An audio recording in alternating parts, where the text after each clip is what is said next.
Friends, ಎಲ್ಲರೂ ಹೇಗಿದ್ದೀರಾ? I hope ಚೆನ್ನಾಗಿದ್ದೀರಾ ಅಂದ್ಕೊಂಡಿದ್ದೀನಿ. ಆ್ಯಂಡ್ ನಾವು ಕೂಡ ತುಂಬ ಚೆನ್ನಾಗಿದ್ದೀವಿ ಅಂತ ಹೇಳ್ತಾ ಬನ್ನಿ ಇವತ್ತಿನ ವ್ಲಾಗ್ನ ಶುರು ಮಾಡೋಣ. ತುಂಬ ದಿನ ಆಗೋಯಿತು ವ್ಲಾಗ್ಸ್ ಮಾಡಿ, ನಡುವೆ ವ್ಲಾಗ್ಸ್ ಮಾಡೋದಕ್ಕೆ ಆಗ್ತಾಯಿಲ್ಲ. ನಂಗೆ ಯಾಕೋ ಗೊತ್ತಿಲ್ಲ, ಒಂದ್ರ ಮೇಲೆ ಒಂದು ಹೆಲ್ತ್ ಪ್ರಾಬ್ಲಮ್ಸ್ ಆಗ್ತಾನೇ ಇದೆ. ಸೊ ಹಂಗಾಗಿ ವ್ಲಾಗ್ಸ್ ಮಾಡೋದಕ್ಕೆ ಆಗ್ತಾಯಿಲ್ಲ.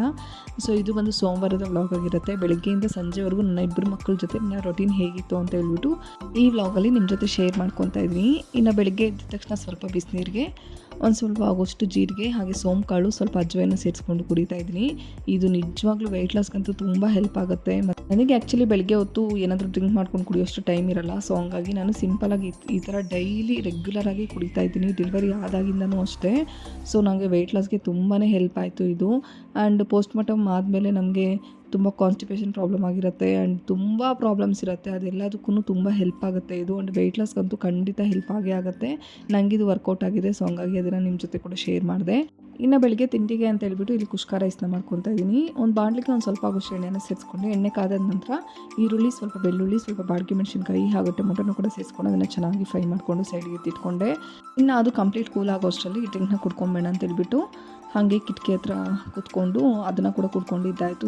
ಇನ್ನು ಕೊತ್ತಂಬರಿ ಬೇಕಾಗಿತ್ತು ಅಂತ ಹೇಳ್ಬಿಟ್ಟು ಹಿಂದಿನ ದಿನ ನೈಟು ನಾನು ನೋಡ್ಕೊಂಡೇ ಇರಲಿಲ್ಲ, ಖಾಲಿ ಆಗಿಬಿಟ್ಟಿದೆ. ಇನ್ನು ಬೆಳಿಗ್ಗೆ ಫ್ರೆಶ್ ಆಗಿತ್ತು ಅಂತ ಹೇಳ್ಬಿಟ್ಟು ಒಂದು ಕಟ್ಟು ತರಿಸಿದ್ದೆ. ತುಂಬ ಚೆನ್ನಾಗಿತ್ತು, ತುಂಬ ಫ್ರೆಶ್ ಆಗಿತ್ತು.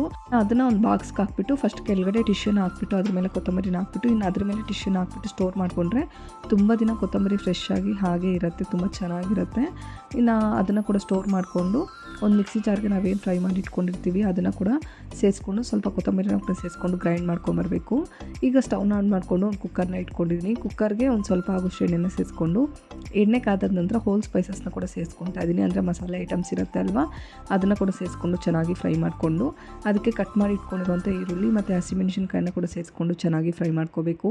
ಇದೆಲ್ಲನೂ ಕೂಡ ಚೆನ್ನಾಗಿ ಗೋಲ್ಡನ್ ಕಲರ್ ಬರೋವರೆಗೂ ಚೆನ್ನಾಗಿ ಫ್ರೈ ಮಾಡಿಕೊಂಡು ಅದಕ್ಕೆ ಕಟ್ ಮಾಡಿ ಇಟ್ಕೊಂಡಿರುವಂಥ ಟೊಮೊಟೊನ ಸೇರಿಸ್ಕೊತಾ ಇದ್ದೀನಿ. ಟೊಮೊಟೊ ಜಾಸ್ತಿ ಹಾಕ್ಕೊತಾ ಇಲ್ಲ, ಯಾಕೆಂತಂದರೆ ರುಬ್ಬೋದಕ್ಕೆ ಹಾಕಿರ್ತೀವಲ್ವ. ಸೊ ಹಂಗಾಗಿ ಒಗ್ಗರಣೆಗೆ ಒಂದು ಸ್ವಲ್ಪ ಮಾತ್ರ ಹಾಕ್ಕೊಂಡು ಚೆನ್ನಾಗಿ ಅದನ್ನು ಫ್ರೈ ಮಾಡಿಕೊಂಡು ಈಗ ರುಬ್ಬಿಟ್ಕೊಂಡಿರೋವಂಥ ಮಿಶ್ರಣ ಕೂಡ ಸೇರಿಸ್ಕೊಂಡು ಚೆನ್ನಾಗಿ ಅದನ್ನು ಫ್ರೈ ಮಾಡ್ಕೋಬೇಕು. ಈ ಥರ ಎಣ್ಣೆ ಬಿಟ್ಕೊಂಬರೋವರೆಗೂ ಚೆನ್ನಾಗಿ ಫ್ರೈ ಮಾಡಿಕೊಂಡು ಅದಕ್ಕೆ ಒಂದು ಸ್ವಲ್ಪ ಆಗೋಷ್ಟು ಸಾಂಬಾರು ಪುಡಿ ಹಾಗೆ ಸ್ವಲ್ಪ ಧನಿಯಾ ಪುಡಿ, ಸ್ವಲ್ಪ ಅರಿಶಿನ ಕೂಡ ಸೇರಿಸ್ಕೊಂಡು ಚೆನ್ನಾಗಿ ಫ್ರೈ ಮಾಡ್ಕೋಬೇಕು. ಇದೆಲ್ಲನೂ ಕೂಡ ಚೆನ್ನಾಗಿ ಫ್ರೈ ಆದ ನಂತರ ಅದಕ್ಕೆ ಕಟ್ ಮಾಡಿ ಇಟ್ಕೊಂಡು ಅಂತ ಒಂದು ಸ್ವಲ್ಪ ಆಗೋಷ್ಟು ಕೊತ್ತಂಬರಿನ ಕೂಡ ಸೇರಿಸ್ಕೊಂಡು ಚೆನ್ನಾಗಿ ಫ್ರೈ ಮಾಡಿಕೊಂಡು ಅದಕ್ಕೆ ಖಾರಕ್ಕೆ ತಕ್ಕಂತೆ ಅಚ್ಕಾರದ ಪುಡಿನ ಕೂಡ ಸೇರಿಸ್ಕೊಂಡು ಚೆನ್ನಾಗಿ ಫ್ರೈ ಮಾಡ್ಕೋಬೇಕು. ಇದೆಲ್ಲನೂ ಕೂಡ ಚೆನ್ನಾಗಿ ಫ್ರೈ ಆದ ನಂತರ ಅದಕ್ಕೆ 1:2 ರೇಷಿಯೋದಲ್ಲಿ ನೀರನ್ನ ಕೂಡ ಸೇರಿಸ್ಕೊಂಡು ನೆನೆಸಿಟ್ಕೊಂಡಿರೋಂಥ ಅಕ್ಕಿನ ಕೂಡ ಸೇರಿಸ್ಕೊಂಡು ರುಚಿಗೆ ಎಷ್ಟು ಬೇಕೋ ಅಷ್ಟು ಉಪ್ಪನ್ನ ಸೇರಿಸ್ಕೊಂಡು 1-2 ವಿಷಲ್ ಕೂಗಿಸ್ಕೊಂಡ್ರೆ ಸಖತ್ ಟೇಸ್ಟಿಯಾಗಿರುವಂಥ ಕುಷ್ಕ ರೈಸ್ ರೆಡಿಯಾಗಿರುತ್ತೆ. ಲಂಚ್ ಬಾಕ್ಸ್ಗಂತೂ ಪರ್ಫೆಕ್ಟ್ ಆಗಿರುತ್ತೆ, ಅಷ್ಟು ಚೆನ್ನಾಗಿರುತ್ತೆ ಇದು. ಖಂಡಿತ ಒಂದು ಸಲ ಟ್ರೈ ಮಾಡಿ ನೋಡಿ, ನಿಮಗೂ ಕೂಡ ಇಷ್ಟ ಆಗ್ಬೋದು. ಇನ್ನು ಹಸ್ಬೆಂಡ್ಗೆ ಮತ್ತು ಚಾರ್ವಿಕ್ಗೆ ಲಂಚ್ ಬಾಕ್ಸ್ಗೆ ಅಂತ ಹೇಳ್ಬಿಟ್ಟು ಇದನ್ನೇ ಪ್ಯಾಕ್ ಮಾಡಿದೆ. ತುಂಬಾ ರುಚಿಯಾಗಿ ಬಂದಿತ್ತು. ನಮ್ಮ ಚಾರ್ವಿಕ್ ಅಂತೂ ಮಮ್ಮಿ ಸಖತ್ತಾಗಿದೆ ಅಂತ ಹೇಳ್ತಾ ಇದ್ದ. ಸೊ ಹಂಗಾಗಿ ಅವ್ನಿಗೂ ಕೂಡ ಅದನ್ನೇ ಕೊಟ್ಟು ಕಳಿಸ್ದೆ. ಸಮ್ಟೈಮ್ಸ್ ಏನಾದರೂ ಅವ್ನಿಗೆ ಇಷ್ಟ ಆಗಿಲ್ಲ ಅಂತಂದರೆ ಬೇರೆ ಸ್ಯಾಂಡ್ವಿಚ್ಚು ಅಥವಾ ಪಡ್ಡುನೋ ಈ ಥರ ಮಾಡಿಕೊಡ್ತೀನಿ, ಪ್ಯಾನ್ ಕೇಕೋ ಆ ಥರ ಮಾಡಿಕೊಡ್ತೀನಿ. ಇಲ್ಲಾಂತಂದರೆ ನನಗೆ ಟೈಮ್ ಇಲ್ಲ ಆ್ಯಂಡ್ ಅವ್ನು ತಿಂತಾನೆ ಅಂತಂದರೆ ಅದನ್ನೇ ಅವ್ನಿಗೂ ಕೂಡ ಲಂಚ್ ಬಾಕ್ಸ್ಗೆ ಪ್ಯಾಕ್ ಮಾಡಿ ಸ್ವಲ್ಪ ವೆಜಿಟೇಬಲ್ಸು, ಸ್ವಲ್ಪ ಡ್ರೈ ಫ್ರೂಟ್ಸ್ ಈ ಥರದ್ದು ಕೊಟ್ಟು ಕಳಿಸ್ತೀನಿ. ಸೊ ಆರಾಮಾಗಿ ತಿನ್ಕೊತಾರೆ ಮಕ್ಕಳು. ಅಂದರೆ ಸ್ಪೈಸಿ ಸ್ವಲ್ಪ ಕಡಿಮೆ ಮಾಡಿಬಿಟ್ಟು ಹಾಕಿದ್ರೆ ಆರಾಮಾಗಿ ತಿನ್ಕೊತಾರೆ. ಚಾರ್ವಿಕ್ಕು 8:30ಗೆಲ್ಲ ಅವ್ರ ಸ್ಕೂಲ್ ಹತ್ರ ಇರಬೇಕು, 8:30 or 8:45ಗೆ. ಸೊ ಬೇಗ ಅವನು ಕೂಡ ರೆಡಿ ಮಾಡಿಸ್ಬಿಟ್ಟು ಕಳಿಸ್ಬಿಡ್ತೀನಿ. ಇನ್ನು ಹಸ್ಬೆಂಡ್ಗೂ ಕೂಡ ಸೇಮ್ ಟೈಮಿಂಗ್ಸ್ ಆಗಿರೋದ್ರಿಂದ ಅವರು ಕೂಡ ಬೇಗ ಹೋಗಿಬಿಡ್ತಾರೆ.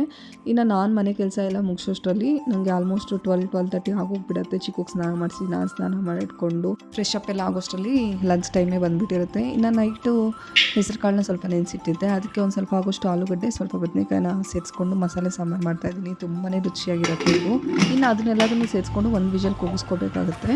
ಈ ಥರ 1 ವಿಷಲ್ ಕೂಗಿಸ್ಕೊಂಡಿದ್ದಾದಮೇಲೆ ಈಗ ಒಂದು ಬಾಣಲಿನ ಇಟ್ಕೊಂಡು ಅದಕ್ಕೆ ಒಂದು ಸ್ವಲ್ಪ ಆಗೋಷ್ಟು ಎಣ್ಣೆನ ಸೇರಿಸ್ಕೊತಾ ಇದ್ದೀನಿ. ಎಣ್ಣೆಗೆ ಒಂದು ಆಗೋಷ್ಟು ಈರುಳ್ಳಿನ ಕೂಡ ಸೇರಿಸ್ಕೊಂಡು ಚೆನ್ನಾಗಿ ಅದನ್ನು ಫ್ರೈ ಮಾಡ್ಕೋಬೇಕು. ಈ ಥರ ಚೆನ್ನಾಗಿ ಫ್ರೈ ಆದ ನಂತರ ಅದಕ್ಕೆ ಸ್ವಲ್ಪ ಬೆಳ್ಳುಳ್ಳಿ ಹಾಗೆ ಸ್ವಲ್ಪ ಚಕ್ಕೆ, ಸ್ವಲ್ಪ ಲವಂಗನ ಕೂಡ ಸೇರಿಸ್ಕೊಂಡು ಅದನ್ನು ಚೆನ್ನಾಗಿ ಫ್ರೈ ಮಾಡ್ಕೊತಾ ಇದ್ದೀನಿ. ಈ ಥರ ಚೆನ್ನಾಗಿ ಫ್ರೈ ಆದ ನಂತರ ಅದಕ್ಕೆ ಒಂದು ಸ್ವಲ್ಪ ಆಗೋಷ್ಟು ಶುಂಠಿ, ಸ್ವಲ್ಪ ಟೊಮೊಟೊನ ಕೂಡ ಸೇರಿಸ್ಕೊಂಡು ಚೆನ್ನಾಗಿ ಫ್ರೈ ಮಾಡ್ಕೋಬೇಕು. ಟೊಮೊಟೊ ಎಲ್ಲ ಸಾಫ್ಟ್ ಆಗಬೇಕು. ಸೊ ಆ ಥರ ಚೆನ್ನಾಗಿ ಫ್ರೈ ಮಾಡಿಕೊಂಡು ಅದಕ್ಕೆ ಈ ಹಂತದಲ್ಲೇ ಸ್ವಲ್ಪ ಕೊತ್ತಂಬರಿನ ಕೂಡ ಸೇರಿಸ್ಕೊಂಡು ಚೆನ್ನಾಗಿ ಅದನ್ನು ಫ್ರೈ ಮಾಡ್ಕೊಂಡಿದ್ದೀನಿ. ಹಾಯ್ ಹಾಯ್ ನೀನು ಮಾಡು, ಏನದು?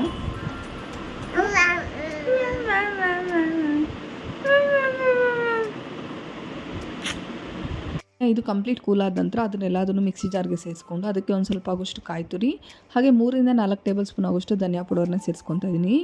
ಇನ್ನು ಅದಕ್ಕೆ ಒಂದು ಸ್ವಲ್ಪ ಆಗೋಷ್ಟು ಅರಿಶಿನ, ಸ್ವಲ್ಪ ಅಚ್ಕಾರದ ಪುಡಿನ ಕೂಡ ಸೇರಿಸ್ಕೊಂಡು ಅದನ್ನು ಗ್ರೈಂಡ್ ಮಾಡ್ಕೊಂಬರಬೇಕು. ಇನ್ನು ಅಷ್ಟರಲ್ಲಿ ವಿಜಿಲ್ ಕೂಡ ಬಂದಿತ್ತು. ಅದಕ್ಕೆ ಈ ಮಸಾಲೆನ ಕೂಡ ಸೇರಿಸ್ಕೊಂಡು ನಮ್ಗೆ ಎಷ್ಟು ಬೇಕೋ ಅಷ್ಟು ನೀರನ್ನ ಸೇರಿಸ್ಕೊತಾ ಇದ್ದೀನಿ. ನಾನು ಸ್ವಲ್ಪ ಗಟ್ಟಿಯಾಗಿ ಮಾಡ್ಕೊತಾ ಇದ್ದೀನಿ. ಇದಕ್ಕಿಂತ ಮೊಟ್ಟೆ ಹಾಕ್ಕೊಂಡ್ರೆ ತುಂಬ ಚೆನ್ನಾಗಿರುತ್ತೆ ಟೇಸ್ಟು. ನಾನು ಮೊಟ್ಟೆ ಹಾಕಲಿಲ್ಲ, ಸೊ ಹಂಗೆ ಮಾಡಿಕೊಂಡೆ. ಇನ್ನು ನಾನು ಅದಕ್ಕೆ ಎಷ್ಟು ಬೇಕೋ ಅಷ್ಟು ನೀರನ್ನ ಸೇರಿಸ್ಕೊಂಡು, ರುಚಿಗೆ ಎಷ್ಟು ಬೇಕೋ ಅಷ್ಟು ಉಪ್ಪನ್ನ ಕೂಡ ಸೇರಿಸ್ಕೊಂಡು, ಒಗ್ಗರಣೆಗೆ ಅಂತ ಹೇಳ್ಬಿಟ್ಟು ಸ್ವಲ್ಪ ಎಣ್ಣೆಗೆ ಸ್ವಲ್ಪ ಈರುಳ್ಳಿ, ಸ್ವಲ್ಪ ಕರಿಬೇವು, ಸ್ವಲ್ಪ ಸಾಸಿವೆನ ಕೂಡ ಸೇರಿಸ್ಕೊಂಡು ಒಗ್ಗರಣೆ ಕೊಟ್ಕೊಂಡೆ. ಟೇಸ್ಟ್ ಅಂತೂ ತುಂಬಾ ಚೆನ್ನಾಗಿತ್ತು. ಇನ್ನು ಇವಾಗ ಮಾವಿನಕಾಯಿ ಸೀಸನ್ ಅಲ್ವಾ, ಸೊ ಮಾವಿನಕಾಯಿ ಅಂತೂ ತಿಂತಾನೆ ಇರಬೇಕು. ಸೀಸನಲ್ ಫ್ರೂಟ್ ಆಗಿರೋದ್ರಿಂದ ತಿಂದರೆ ತುಂಬ ಒಳ್ಳೆಯದು. ಆಲ್ಮೋಸ್ಟ್ ಊಟ ಎಲ್ಲ ಮುಗಿಸೋಷ್ಟರಲ್ಲಿ ಚಾರ್ವಿಕ್ಗೆ ಸ್ಕೂಲ್ ಟೈಮ್ ಕೂಡ ಆಗೋಗಿತ್ತು. ಸರಿ ಅಂತ ಹೇಳ್ಬಿಟ್ಟು ನಾನೇ ಹೋಗ್ತೀನಿ ಕರ್ಕೊಂಬರೋದಕ್ಕೆ. ಸಮ್ಟೈಮ್ಸ್ ಗೌತಮ್ ಇದ್ದಾಗ ಗೌತಮ್ ಹತ್ರ ಬಿಟ್ಬಿಟ್ಟು ಹೋಗ್ತೀನಿ ಚೀಕುನ, ಇಲ್ಲಾಂತ ನಾನೇ ಎತ್ಕೊಂಡು ಹೋಗ್ತೀನಿ. ಚಾರ್ವಿಕ್ ಅವ್ರ ಫ್ರೆಂಡ್ ಅವರಮ್ಮ ಹೇಳ್ತಾರೆ ನಾನೇ ಕರ್ಕೊಂಬರ್ತೀನಿ ಬಿಡಿ ಅಕ್ಕ, ನಿಮ್ಮ ಮನೆಯಲ್ಲೇ ಇದೆ ಅಂತ. ಬಟ್ ಚಾರ್ವಿಕ್ ಕೇಳಲ್ಲ, ಮಮ್ಮಿ ನೀನು ಬರಲೇಬೇಕು ಅಂತಾನೆ. ಸೊ ಹಂಗಾಗಿ ಅವ್ರಿಗೂ ಒಂಥರ ಖುಷಿ, ನಮ್ಮ ಪೇರೆಂಟ್ಸ್ ಬಂದರೆ ಚೆನ್ನಾಗಿರುತ್ತೆ. ಅವ್ರಿಗೇನೋ ಒಂಥರ ಖುಷಿ, ನಮ್ಮಮ್ಮ ಬಂದುಬಿಟ್ಟಿದ್ದಾರೆ, ನಮ್ಮ ಡ್ಯಾಡಿ ಬಂದುಬಿಟ್ಟಿದ್ದಾರೆ ಅಂತ ಹೇಳ್ಬಿಟ್ಟು. ಸೊ ಹಂಗಾಗಿ ನಾನೇ ಸ್ವಲ್ಪ ಕಷ್ಟ ಆಗುತ್ತೆ, ಬಟ್ ಪರವಾಗಿಲ್ಲ ಹೋಗಿ ಅವನ್ನ ಕರ್ಕೊಂಬರ್ತೀನಿ. ಇನ್ನು ಇವಾಗಂತೂ ಬೆಂಗಳೂರಲ್ಲಿ ವೆದರ್ ತುಂಬ ಚೆನ್ನಾಗಿರುತ್ತೆ. ಕ್ಲೈಮೇಟ್ ಅಂತೂ ಸಖತ್ತಾಗಿ ಕೂಲಾಗಿರುತ್ತೆ.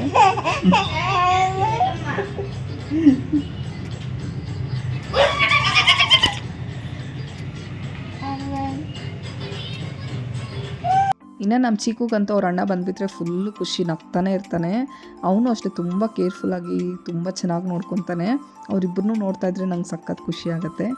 ಇನ್ನು ನಾನು ಸ್ನ್ಯಾಕ್ಸು ಅಂತ ಇವತ್ತೇನು ಮಾಡಿರಲಿಲ್ಲ. ಈ ಥರ ಫ್ರೂಟ್ಸ್ ಏನಾದರೂ ಇದ್ದಾಗ ಏನೂ ಮಾಡಲ್ಲ. ಏನೂ ಇಲ್ಲ ಅಂದಾಗ ಅವ್ನಿಗೇನಾದರೂ ಮಾಡಿಕೊಡ್ತೀನಿ, ಫ್ರೆಂಚ್ ಫ್ರೈಸು ಅಥವಾ ಬೇರೆ ಇನ್ನೇನಾದರೂ ಮಾಡಿಕೊಡ್ತೀನಿ. ಇನ್ನು ಇವತ್ತು ಸ್ವಲ್ಪ ಜಾಕ್ ಫ್ರೂಟು ಮತ್ತು ಮಾವಿನ ಹಣ್ಣು ಸೀಸನ್ ಆಗಿರೋದ್ರಿಂದ ನಮ್ಮ ಕಡೆ ಅಂತೂ ಮಾವಿನ ಹಣ್ಣು ಫುಲ್ಲು ಫೇಮಸ್ಸು. ಸೊ ಹಂಗಾಗಿ ಮಾವಿನ ಹಣ್ಣು ಮತ್ತು ಜಾಕ್ ಫ್ರೂಟ್ನ ಕೊಟ್ಟೆ. ಅವನು ಆರಾಮಾಗಿ ತಿನ್ಕೊಂಡು, ಇನ್ನು ಇವಾಗಂತೂ ನಮ್ಮ ಚಾರ್ವಿಗೆ ಸ್ವಲ್ಪನೂ ಟೈಮ್ ಇರಲ್ಲ. ಬೆಳಗ್ಗೆ ಸ್ಕೂಲ್ಗೆ ಹೋಗ್ತಾನೆ, ಅದಾದಮೇಲೆ ಮತ್ತೆ ಟ್ಯೂಷನ್ನು, ಸೊ ಇದೇ ಆಗಿಬಿಟ್ಟಿರುತ್ತೆ. ಮತ್ತು ಟ್ಯೂಷನಿಂದ ಬಂದಮೇಲೆ ನಾನು ಸ್ವಲ್ಪ ಹೊತ್ತು ಕ್ಲಾಸ್ ತೊಗೊತೀನಿ, ಏನು ಹೇಳ್ಕೊಟ್ರು ಏನು ಅಂತ ಹೇಳ್ಬಿಟ್ಟು. ಸೊ ಹಂಗಾಗಿ ಒಂಥರ ಅವನಿಗೆ ಟೈಮೇ ಸಿಗ್ತಾಯಿಲ್ಲ. ಇನ್ನು ಅದಾದಮೇಲೆ ಇನ್ನು ಅದೆಲ್ಲ ಸ್ನ್ಯಾಕ್ಸ್ ಎಲ್ಲ ತಿನ್ಕೊಂಡು ಟ್ಯೂಷನ್ಗೆ ಬಿಡೋದಕ್ಕೆ ಅಂತ ಹೇಳ್ಬಿಟ್ಟು ಅವನು ಕೂಡ ರೆಡಿ ಆದ. ಆ್ಯಂಡ್ ನಾನು ಕೂಡ ಅವನ ಜೊತೆ ಹೋಗ್ತಾಯಿದ್ದೀನಿ. ಗೌತಮ್ ಇರಲಿಲ್ಲ, ಗೌತಮ್ ಆಫೀಸ್ಗೆ ಹೋಗಿದ್ದ. ಸೊ ಹಂಗಾಗಿ ಚಿಕ್ಕುನ ಎತ್ಕೊಂಡು ಹೋಗ್ತಾಯಿದ್ದೀನಿ. ನಮ್ಮ ಚಿಕ್ಕಗಂತೂ ಈ ನಡುವೆ ಔಟ್ಸೈಡ್ ಎತ್ಕೊಂಡು ಹೋಗ್ತೀನಿ. ಅವನಿಗೆ ಖುಷಿ. ಈ ನಡುವೆ ಅಂತೂ ನನ್ನನ್ನು ಬಿಟ್ಟು ಇರ್ತಾನೆ ಇಲ್ಲ. ಅವನು ಎಲ್ಲೋಗ್ಬಿಡ್ತಾರೋ ಏನೋ ನಮ್ಮಮ್ಮ ಅಂತ ಹೇಳ್ಬಿಟ್ಟು ಫುಲ್ಲು ಹಠ ಮಾಡ್ತಾನೆ ಎತ್ಕೊಂಡು ಹೋಗಬೇಕು ಅಂತ ಹೇಳ್ಬಿಟ್ಟು. ತಾಯ್ತನ ಅಂದ್ರೇ ಹಾಗೆ. ಒಂದು 3-4 ಇಯರ್ಸ್ ಅವರು ನಮ್ಮನ್ನು ಬಿಟ್ಟು ಎಲ್ಲೂ ಹೋಗೋದೇ ಇಲ್ಲ, ಯಾರ ಹತ್ರನೂ ಹೋಗಲ್ಲ. ಅಮ್ಮ ಅಮ್ಮ ಅಮ್ಮ ಅಂತ ಹೇಳ್ಬಿಟ್ಟು ಅಮ್ಮನ ಹಿಂದೆನೇ ಸುತ್ತಾಡ್ತಾ ಇರ್ತಾರೆ. ಕೆಲವರು ಕೆಲಸಕ್ಕೆ ಹೋಗೋರೆಲ್ಲ ಬಿಟ್ಟು ಹೋಗ್ತಾರೆ, ಬಟ್ ಅವ್ರಿಗೆ ಅಭ್ಯಾಸ ಆಗಿರುತ್ತೆ. ಈ ಥರ ನಾವೇನಾದರೂ ಮನೆಯಲ್ಲೇ ಇದ್ದೀವಿ ಅಂತಂದಾಗ ಅವರು ನಮ್ಮನ್ನು ನೋಡೋದು, ನಮ್ಮ ಹತ್ರ ಬರೋದು, ಅಂಬೆಗಾಲು ಇಟ್ಕೊಂಡು ನಾವೆಲ್ಲಿ ಇರ್ತೀವೋ ಅಲ್ಲಿ ಬರೋದು, ಸೊ ಅದೆಲ್ಲ ಎಷ್ಟು ಹ್ಯಾಪಿನೆಸ್ ಕೊಡುತ್ತೆ ಅಂತಂದರೆ ಸಿಕ್ಕಾಪಟ್ಟೆ ಖುಷಿಯಾಗುತ್ತೆ. ನನಗೆ ಮುಂಚೆಗೆ ಅಷ್ಟು ಅರ್ಥ ಆಗ್ತಾ ಇರಲಿಲ್ಲ, ಬಟ್ ಇವಾಗ ತುಂಬ ಅಂದರೆ ತುಂಬ ಮಿಸ್ ಮಾಡ್ಕೊತೀನಿ. ನಮ್ಮ ಚಾರ್ವಿಕ್ದು ಅವಾಗೆಲ್ಲ ನನಗೆ ಅಷ್ಟು ನೆನಪಿರಲಿಲ್ಲ, ಬಟ್ ಇವಾಗ ಚೀಕುನ ಒಂದೊಂದನ್ನು ಅಬ್ಸರ್ವ್ ಮಾಡ್ತಾಯಿದ್ರೆ ತುಂಬ ಖುಷಿಯಾಗುತ್ತೆ. ತುಂಬ ಎಷ್ಟು ಕ್ಯೂಟ್ ಅಂತ ಅನಿಸುತ್ತೆ. ಇನ್ನು ಚಾರ್ವಿಕ್ನ ಬಿಟ್ಟು ಬರೋಷ್ಟರಲ್ಲಿ ಆಲ್ಮೋಸ್ಟ್ 5:45 ಆಗ್ಬಿಟ್ಟಿರುತ್ತೆ. ಅವ್ನು 5:30 to 7:30ವರೆಗೂ ಇರುತ್ತೆ ಅವ್ರಿಗೆ ಟ್ಯೂಷನ್ನು. ಸೊ ಹಂಗಾಗಿ ಅವನ್ನ ಬಿಟ್ಟು ಬಂದು ಇನ್ನು ಸ್ವಲ್ಪ ಜಾಕ್ ಫ್ರೂಟು ಮತ್ತು ಇದಿತ್ತಲ್ವ ಮಾವಿನ ಹಣ್ಣು, ಅದನ್ನು ಬಿಟ್ಟಿದ್ದ. ಸೊ ಅದನ್ನು ನಾನು ತಿನ್ಕೊಂಬಿಟ್ಟು ಇನ್ನು ಅವ್ನು ಬರೋಷ್ಟರಲ್ಲಿ ನಾನು ಫ್ರಿಜ್ ಕ್ಲೀನ್ ಮಾಡಿ ಅಡುಗೆ ಕೂಡ ಪ್ರಿಪೇರ್ ಮಾಡಬೇಕು. ಸೊ ದಟ್ ಅವ್ನು ಬಂದಮೇಲೆ ಏನಾಗ್ಬಿಡುತ್ತೆ ಅಂತಂದರೆ ಅವನ ಜೊತೆ ಸ್ವಲ್ಪ ಹೊತ್ತು ಟೈಮ್ ಸ್ಪೆಂಡ್ ಮಾಡಿದ್ರೆ ಅವ್ನಿಗೂ ಕೂಡ ಖುಷಿ ಅನಿಸುತ್ತೆ. ಬೆಳಗ್ಗೆ ಸ್ಕೂಲ್ಗೆ ಹೋಗಿ ಬಂದಮೇಲೆ ಅವನಿಗೆ ಸ್ವಲ್ಪ ಅಷ್ಟು ಫ್ರೀ ಟೈಮ್ ಸಿಗಲ್ಲ ನಮ್ಮ ಜೊತೆ ಎಲ್ಲ ಇರೋದಕ್ಕೆ. ಸೊ ಹಂಗಾಗಿ ನಾನು ಅವ್ನು ಬರೋಷ್ಟರಲ್ಲಿ ಅಡುಗೆ ಕೆಲಸ ಎಲ್ಲ ಮುಗಿಸ್ಕೊಂಡ್ಬಿಟ್ಟಿರ್ತೀನಿ. ಅದಾದಮೇಲೆ ಅವ್ನು ಸ್ವಲ್ಪ ಹೊತ್ತು ಅವನ ಜೊತೆ ಕೂತ್ಕೊಂಡು ಏನು ಮಾಡಿದ್ರು, ಏನು ಇವತ್ತು ಹೆಂಗಾಯಿತು ಅಂತ ಹೇಳ್ಬಿಟ್ಟು ಸ್ವಲ್ಪ ಹೊತ್ತು ಮಾತಾಡ್ತೀನಿ. ಸೊ ಈ ಥರ ಇರುತ್ತೆ. ಇನ್ನು ಅದಾದಮೇಲೆ ಫ್ರಿಜ್ ಕ್ಲೀನ್ ಮಾಡ್ಕೊಂಡ್ಬಿಡೋದಕ್ಕೆ ಅಂತ ಹೇಳ್ಬಿಟ್ಟು ನಾನಿಲ್ಲೇ ಒಂದು ಸ್ವಲ್ಪ ಆಗೋಷ್ಟು ಬೇಕಿಂಗ್ ಸೋಡಾ, ಸ್ವಲ್ಪ ವಿನಿಗರು, ಸ್ವಲ್ಪ ಲೆಮನ್ನ ಸೇರಿಸ್ಕೊಂಡು ಅದನ್ನು ಸ್ಪ್ರೇ ಬಾಟ್ಲಿಗೆ ಹಾಕ್ಕೊಂಡಿದ್ದೀನಿ. ಈಗ ಒಂದು ವೆಟ್ ಕ್ಲಾತ್ನ ತೊಗೊಂಡು ಅದನ್ನು ಫಸ್ಟು ನೀಟಾಗಿ ಒರೆಸ್ಕೊಂಡ್ಬಿಡ್ತಾ ಇದ್ದೀನಿ. ಅಂದರೆ ಏನಾದರೂ ಗಲೀಜೇನಾದರೂ ಇದೆಯಾ ಅಂತ ಹೇಳ್ಬಿಟ್ಟು ನೀಟಾಗಿ ಒರೆಸ್ಕೊಂಡ್ಬಿಡ್ತಾ ಇದ್ದೀನಿ. ಈ ಲಿಕ್ವಿಡ್ ಹಾಕೋದ್ರಿಂದ ನಮಗೇನಾದರೂ ಕಲೆ ಏನಾದರೂ ಇದ್ದರೆ ನೀಟಾಗಿ ಹೋಗಿಬಿಡುತ್ತೆ. ಇನ್ನು ವೆಟ್ ಕ್ಲಾತ್ನ ತೊಗೊಂಡು ಅದನ್ನು ಚೆನ್ನಾಗಿ ಕ್ಲೀನ್ ಮಾಡ್ಕೊಂಡಿದ್ದಾದಮೇಲೆ ಈಗ ಸ್ಪ್ರೇ ಬಾಟ್ಲಿಂದ ಅದನ್ನು ಎಲ್ಲದನ್ನು ಸ್ಪ್ರೇ ಮಾಡ್ಕೊತಾ ಇದ್ದೀನಿ. ಈಗ ಒಂದು ಡ್ರೈ ಕ್ಲಾತ್ನ ತೊಗೊಂಡು ಅದನ್ನು ಚೆನ್ನಾಗಿ ಒರೆಸ್ಕೊತಾ ಇದ್ದೀನಿ. ಈ ಥರ ಮಾಡ್ಕೊಳ್ಳೋದ್ರಿಂದ ಫ್ರಿಜ್ಜು ತುಂಬ ಚೆನ್ನಾಗಿ ಕ್ಲೀನ್ ಆಗುತ್ತೆ. ಆ್ಯಂಡ್ ಆಲ್ಮೋಸ್ಟ್ ನಾನು 1 ಮಂತ್ ಆಯ್ತಲ್ವ ಕ್ಲೀನ್ ಮಾಡಿ. ಸೊ ಬಾಕ್ಸ್ ಮಾತ್ರ ಚಲಾಪಿಲಿ ಆಗಿತ್ತು ಅಷ್ಟೇ. ಸೊ ಮುಂಚೆಗೆಲ್ಲ ನೀಟಾಗೇ ಇತ್ತು. ಸೊ ಹಂಗಾಗಿ ಸ್ವಲ್ಪ ಈ ಥರ ಕ್ಲೀನ್ ಮಾಡಿಕೊಂಡೆ. ಫ್ರಿಜ್ ನೋಡಿ ತುಂಬ ಚೆನ್ನಾಗಿ ಕ್ಲೀನಾಗಿತ್ತು. ಇನ್ನು ವೆಜಿಟೇಬಲ್ ಹಾಕೋ ರ್ಯಾಕೆಲ್ಲನೂ ಸ್ವಲ್ಪ ಗಲೀಜಾಗಿಬಿಟ್ಟಿತ್ತು. ಸೊ ಹಂಗಾಗಿ ಅದನ್ನೆಲ್ಲ ನೀಟಾಗಿ ವಾಶ್ ಮಾಡ್ಕೊತಾ ಇದ್ದೀನಿ. ಇನ್ನು ಯಾವ್ದು ಹಾಳಾಗಿದೆಯೋ ಯಾವ್ದು ಚೆನ್ನಾಗಿದೆಯೋ ಅಂತ ಹೇಳ್ಬಿಟ್ಟು ಎಲ್ಲನೂ ಕೂಡ ಸಪ್ರೇಟ್ ಮಾಡಿಕೊಂಡು ಮಿಕ್ಕಿದ್ದೆಲ್ಲನೂ ಬಿಸಾಕ್ಬಿಟ್ಟು ಈಗ ನೀಟಾಗಿ ಒಂದೊಂದನ್ನೇ ಬಾಕ್ಸಸ್ನ ತೊಳೆದುಬಿಟ್ಟು ಅದನ್ನೆಲ್ಲ ಜೋಡಿಸ್ಕೊತಾ ಇದ್ದೀನಿ. ಸೊ ಯೂಶ್ವಲಿ ನಾನು ಇದೇ ಥರ ಮಾಡ್ಕೊತೀನಿ. ಆ್ಯಂಡ್ ತರಕಾರಿ ಜಾಸ್ತಿ ಏನು ಸ್ಟೋರ್ ಮಾಡ್ಕೊಳ್ಳೋದಕ್ಕೆ ಹೋಗಲ್ಲ ನಾನು. ಮನೆ ಮುಂದೆನೇ ಅಂಗಡಿ ಇರೋದ್ರಿಂದ ನನಗೆ ಎಷ್ಟು ಬೇಕೋ ಅಷ್ಟು ತರಿಸಿಟ್ಕೊಂಡಿರ್ತೀನಿ ಅಷ್ಟೇ. ಸೊ ಇದಾಗಿತ್ತು ಇವತ್ತಿನ ವಿಡಿಯೋ. ಐ ಹೋಪ್ ನಿಮ್ಮೆಲ್ರಿಗೂ ವಿಡಿಯೋ ಇಷ್ಟ ಆಗುತ್ತೆ ಅಂದ್ಕೊತಾ ಇದ್ದೀನಿ. ಇಷ್ಟ ಆದರೆ ಪ್ಲೀಸ್ ಒಂದು ಲೈಕ್ ಮಾಡಿ. ಹಾಗೆ ನಿಮ್ಗೆ ಈ ವಿಡಿಯೋ ಯೂಸ್ಫುಲ್ ಅಂತ ಅನಿಸಿದ್ರೆ ನನ್ನ ಚಾನಲ್ನ ಸಬ್ಸ್ಕ್ರೈಬ್ ಮಾಡಿಕೊಂಡು ನನಗೆ ಸಪೋರ್ಟ್ ಮಾಡಿ ಅಂತ ಕೇಳ್ತಾ ಇವತ್ತಿನ ವ್ಲಾಗ್ನ ಇಲ್ಲಿಗೆ ಎಂಡ್ ಮಾಡ್ತಾಯಿದ್ದೀನಿ. ಇನ್ನು ರೆಗ್ಯುಲರಾಗಿ ವ್ಲಾಗ್ಸ್ ಬರುತ್ತೆ. ಸೊ ವೆಯ್ಟ್ ಮಾಡ್ತಾಯಿರಿ. Thank you.